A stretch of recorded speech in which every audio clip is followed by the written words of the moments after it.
Wayang merupakan warisan budaya yang harus dilestarikan Diperlukan model baru dalam pagelaran wayang. agar generasi yang akan datang tetap mengenal dan mencintai karya budaya ini. Wayang digital Profesor Griffith Adit. Pakai solusi salah ini. Pemirsa, kali ini saya akan membacakan berita yang saya kutip dari kompas.com yang berjudul BPOM mengatakan vaksin Sinovac aman, berkhasiat, mampu turunkan kejadian infeksi.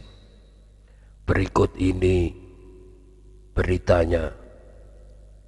Kepala Badan Pengawas Obat dan Makanan atau BPOM, Penny K. Lukito mengatakan bahwa vaksin Sinovac yang telah diuji coba tahap ketiga di Bandung telah memenuhi standar keamanan yang disyaratkan oleh Organisasi Kesehatan Dunia atau WHO.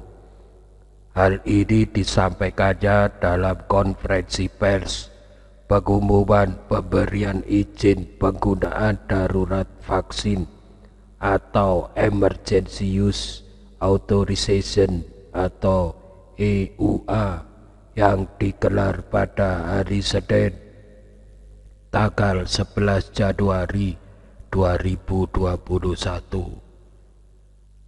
Pertama, hasil evaluasi terhadap data dukung keamanan yang diperoleh dari studi klinis fase ketiga di Indonesia, Brasil, dan Turki secara keseluruhan aman dengan kejadian efek samping ringan hingga sedang, ujar Penny dalam konferensi pers secara virtual itu. Efek samping yang dimaksud antara lain nyeri, iritasi, serta pembengkakan yang tidak bahaya dan dapat pulih kembali keesokan harinya. Kedua, berdasarkan hasil evaluasi khasiat, vaksin Sinovac sudah mampu membentuk antibodi di dalam tubuh. Penny menjelaskan, antibodi yang ada sudah dilihat dan mampu membunuh serta menetralkan virus SARS-CoV-2 di dalam tubuh.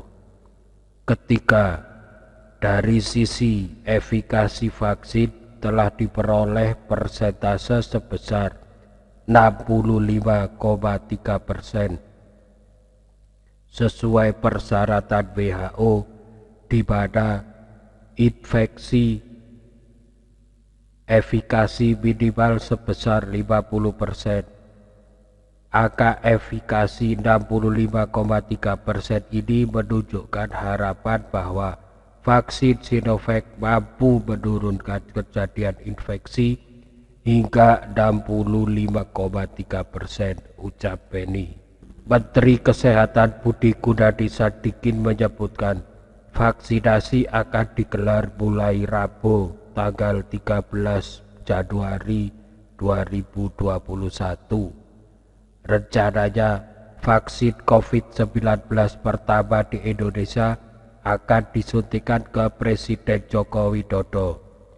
Mengenai vaksinasi, insya Allah Bapak, Ibu, kita akan mulai di hari Rabu dan akan dimulai oleh Bapak Presiden, kata Budi dalam konferensi pers yang ditayangkan oleh Sekretariat Presiden. Majelis Ulama Indonesia atau MUI telah mengeluarkan kabar baik mengenai kehalalan vaksin. Kemudian BPOM juga menyampaikan kabar baik tentang izin penggunaan darurat vaksin atau Emergency Use Authorization. Budi memastikan vaksinasi baru akan dimulai setelah BPOM menerbitkan EUA. Pemerintah tidak akan mendahului dari BPOM, karena BPOM adalah badan independen yang secara saintifik berhak untuk menentukan apakah vaksin ini layak atau tidak, ujar Budi. Jadi sama sekali kita tidak akan melakukan vaksinasi sebelum memang approval dari BPOM itu keluar, tuturnya. Demikian berita hari ini. Terima kasih.